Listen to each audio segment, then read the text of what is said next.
Radio Publique Africaine.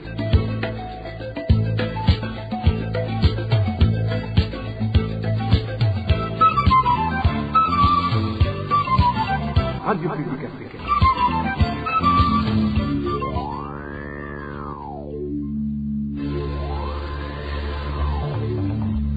C'est le moment de suivre le journal parlé en français. À la présentation, Janvier Ninina Hazgu.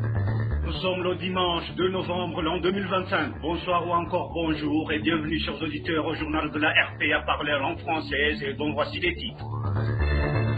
Célébration de la journée internationale de la fin de l'impunité pour les crimes commis contre les journalistes. L'Union burundaise des journalistes déplore le fait que cette impunité soit une réalité au Burundi.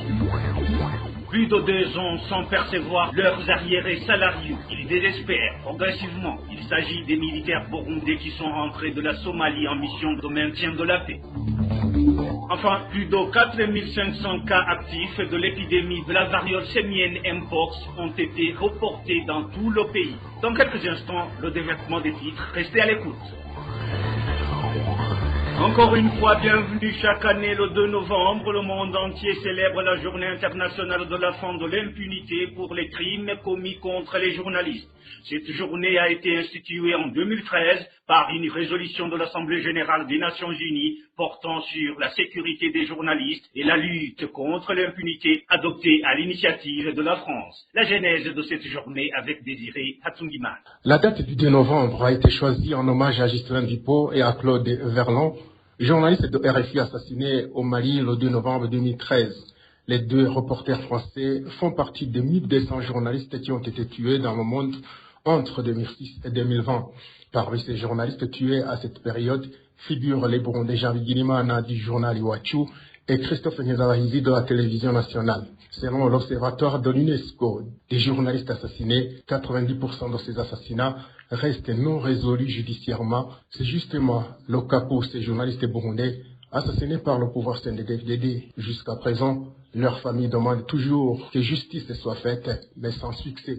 Outre la proclamation de cette journée, la résolution de l'Assemblée générale demande concrètement aux États membres de prévenir la violence contre les journalistes, de veiller à ce que les responsabilités des actes de violence contre les journalistes soient établies et de créer des conditions de sécurité permettant aux journalistes de faire leur travail de façon indépendante et sans être soumis à des pressions. La Fédération internationale des journalistes, FIJ en sigle, fondée en 1926 et qui célébrera son centenaire à Paris en mai 2026, n'a recensé aucun bilan comparable ni pendant la Seconde Guerre mondiale, ni au Vietnam, ni en Syrie ou en Irak.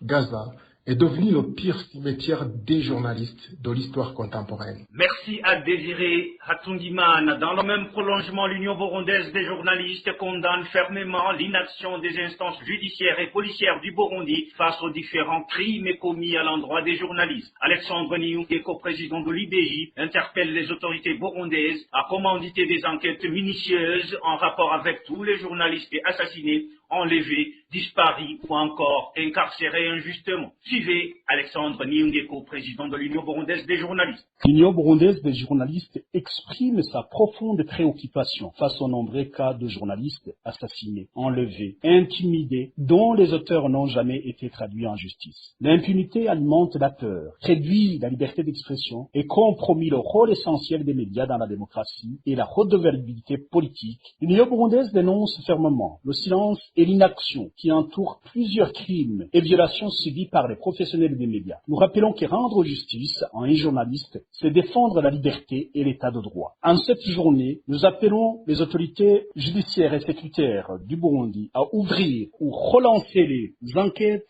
indépendantes et transparentes sur tous les cas des journalistes assassinés, enlevés ou disparus. Publier les résultats des enquêtes déjà menées et poursuivre les responsables, quels qu'ils soient. Au gouvernement burundais, nous demandons de garantir la sécurité et la protection des journalistes dans leur métier, selon d'ailleurs la Constitution qui, justement, garantit cette protection des journalistes et de leur matériel dans l'exercice de leur métier sur tous les territoires. De mettre en œuvre les engagements internationaux du Burundi en matière de liberté de la presse et des droits humains. Aux partenaires internationaux et aux organisations de défense de la liberté de la presse, nous leur demandons de soutenir les efforts de plaidoyer pour la justice et la protection des journalistes, d'appuyer les familles des victimes victimes et les médias indépendants confrontés à des menaces et aux médias et aux journalistes de rester solidaires face aux atteintes à la liberté de la presse et de continuer à dénoncer l'impunité, à défendre la vérité malgré les risques. C'était Alexandre Niyungeko, président de l'Union burundaise des journalistes. Une courte pause, puis on aborde la page gouvernance de cette édition. RPA.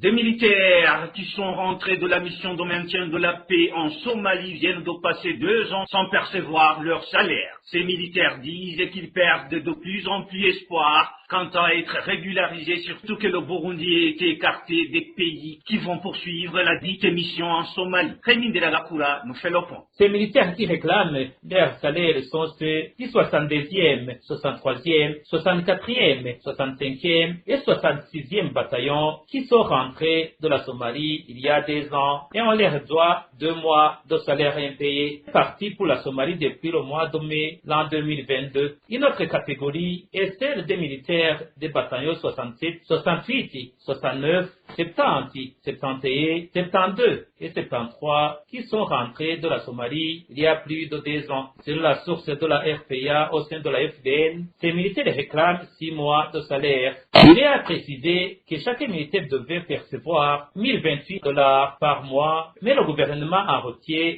$400 et le sort des individuels $628.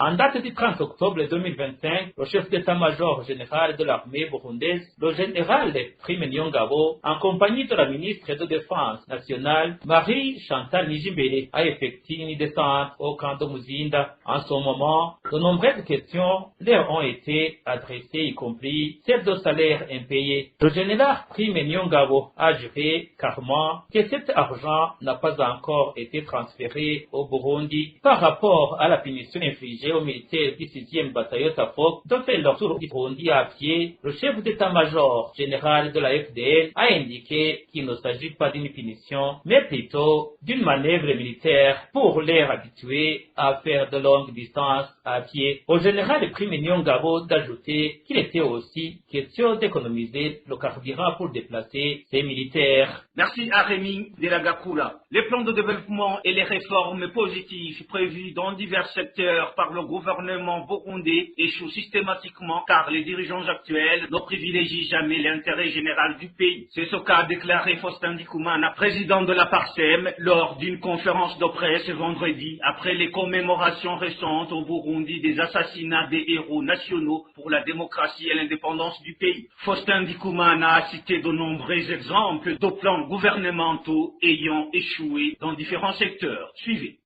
ahandi ibintu by'uburongozi bibonera intuze ni ibi vya incapacité de réformer. Incapacité de réformer c'est quoi? Ni ukuvuga gutegura ibintu by'amahinduka amareforme mukazorindira amahinduka akamaragirira igihugu ukabura kubera iki bwa burongozi bwo gushira imbere l'intérêt général ya mareforme maze biraba. Certaines autorités sont dans l'incapacité de réformer. L'incapacité de réformer, c'est quoi?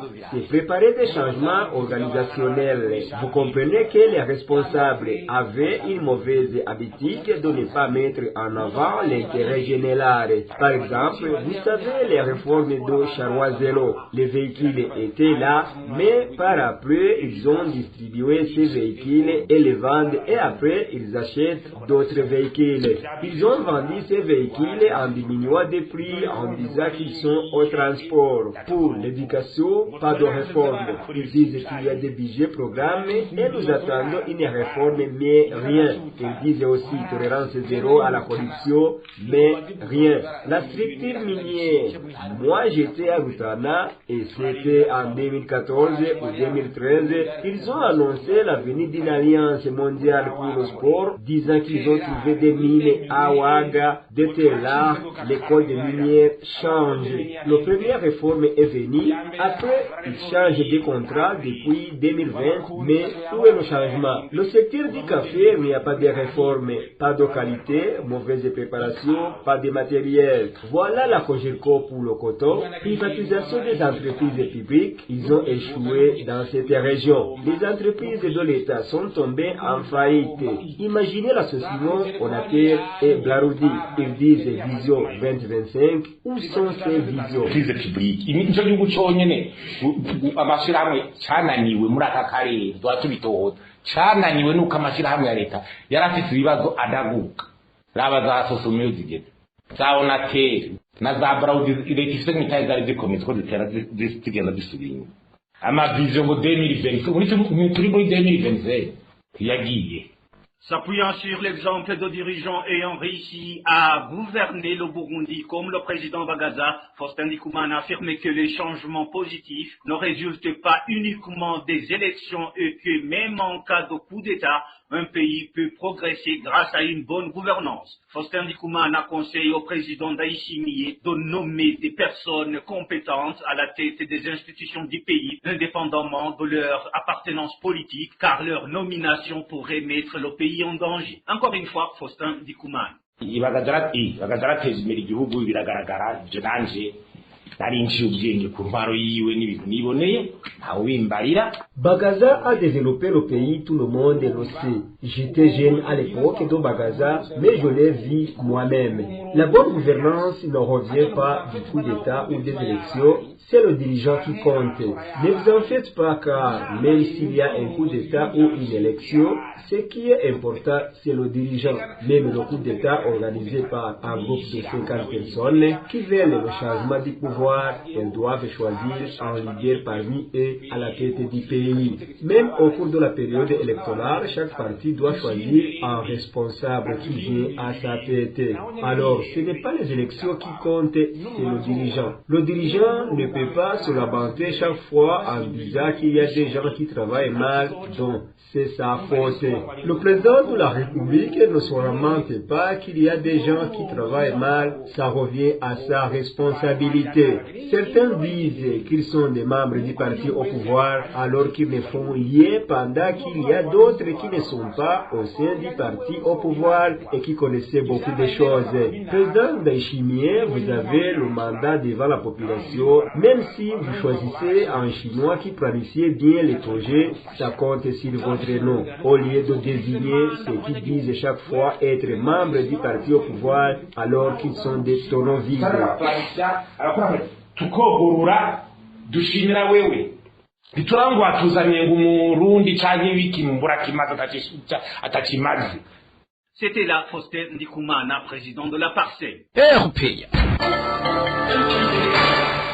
Page santé à présent, plus de 4500 cas actifs de l'épidémie de la variole sémienne Mpox ont été rapportés dans tout le pays. Ceci figure dans le rapport sorti la fin du mois d'octobre 2025 par le Centre des opérations d'urgence du ministère de la Santé publique. Cette épidémie est actuellement dans 46 districts sanitaires sur les 49 que compte le Burundi. La mairie de Bujumbura est la plus touchée par la variole sémienne. Le point avec Nadège Ilakot.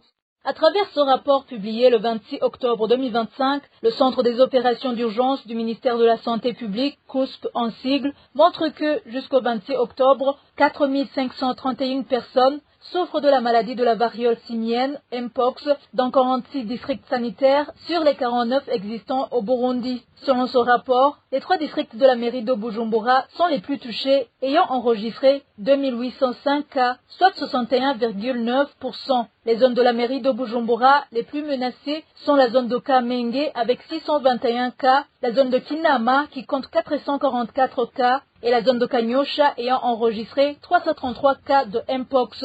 Le district sanitaire de Gitega a également beaucoup de cas de Mpox, à savoir 514 malades. Parmi tous ces cas de Mpox rapportés dans tout le pays, les tranches d'âge les plus touchées sont entre 20 à 30 ans, ainsi que les moins de 5 ans. Bien que la maladie de Mpox soit toujours présente en grand nombre au Burundi, le centre COUSP souligne qu'il fait face à plusieurs défis pour pouvoir lutter contre cette épidémie, à savoir l'insuffisance des équipements et autres intrants pour la prévention, la prise en charge médicale et alimentaire, l'insuffisance des ressources financières pour l'investigation des alertes et l'insuffisance de l'eau dans certaines localités de Bujumbura mairie. Merci Anadège Ilakodze. Alors qu'une nouvelle réforme régissant le code des personnes et de la famille est en cours d'élaboration, l'association des filles et femmes pour la paix et la sécurité MFFPS appelle le gouvernement à y inclure l'ouverture des dispositions garantissant la protection des droits des enfants. Jeanne Zanignana, directrice exécutive du MFFPS, demande que chaque enfant soit enregistré et ait le droit de connaître son père dès sa naissance. Suivez Jeanne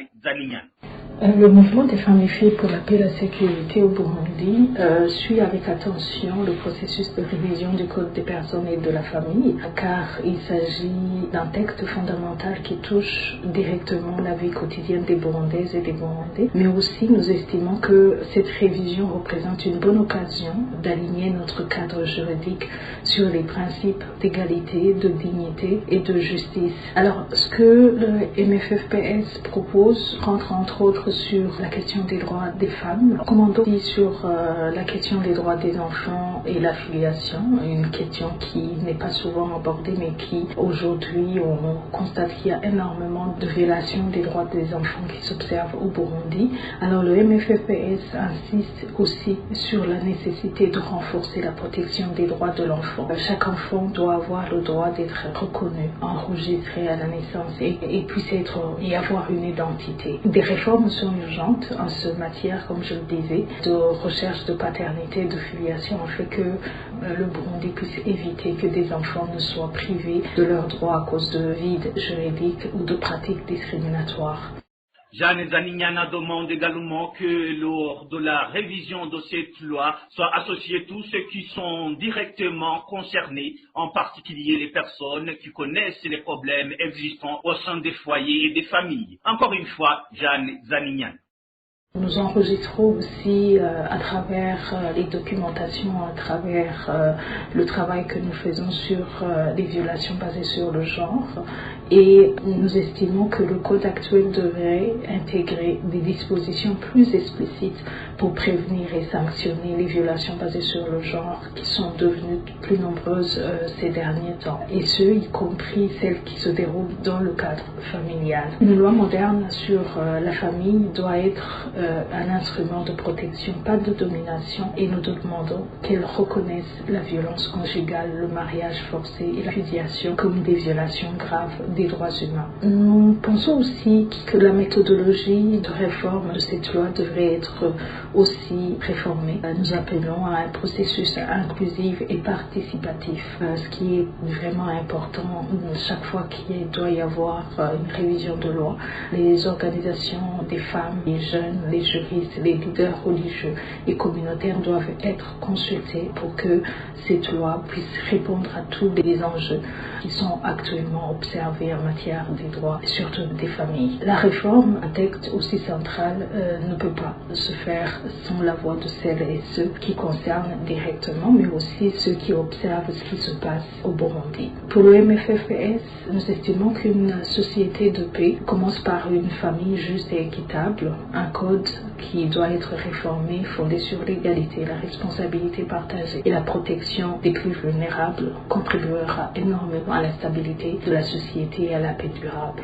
C'était Jeanne Zanignana, directrice exécutive du MFFPS. Page environnement pour clore cette édition. Les habitants de la 6e avenue sur la colline de Kaburanwa, zone Buganda, commune Bukinanyana, dans la province de Bujumbura, déclarent en ce moment qu'ils sont très heureux de la construction d'un pont réalisé par la société chinoise. Ce pont relie le Burundi à la République démocratique du Congo et les habitants affirment qu'il arrive à point nommé et qu'il va renforcer les échanges entre les deux pays. Dani-Claire Ilakoumba nous rapporte la joie avec laquelle les habitants ont accueilli la construction de ce pont. Sur la 6e avenue, colline Kaburanwa, zone Buganda, commune Bukinanyana, province de Bujumbura, un pont reliant le Burundi à la République démocratique du Congo est en cours de construction. Ce pont est construit par une entreprise chinoise. Les habitants de la localité s'en réjouissent vivement car auparavant, ils traversaient la rivière Rusizi et rencontraient de nombreuses difficultés. Un habitant nous en dit plus.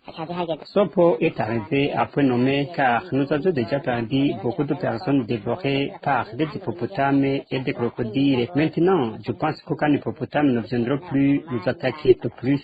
Les échanges deviendront excellents, surtout que nous entretenons déjà de bonnes relations avec les Congolais qui viendront au Burundi pour faire du commerce, tandis que nous irons aussi chez eux au Congo pour chercher des opportunités commerciales. Ces habitants affirment que le commerce illicite qui se faisait auparavant sur la rivière Rusizi va considérablement diminuer. Cet habitant nous le confirme. Les infractions vont diminuer. Toute personne qui traversera la rivière en dehors du pont sera arrêtée et sanctionnée. Mais en passant par le pont, nous circulerons de manière légale, ce qui contribuera à réduire la fraude. Nous payerons alors normalement les taxes de l'État.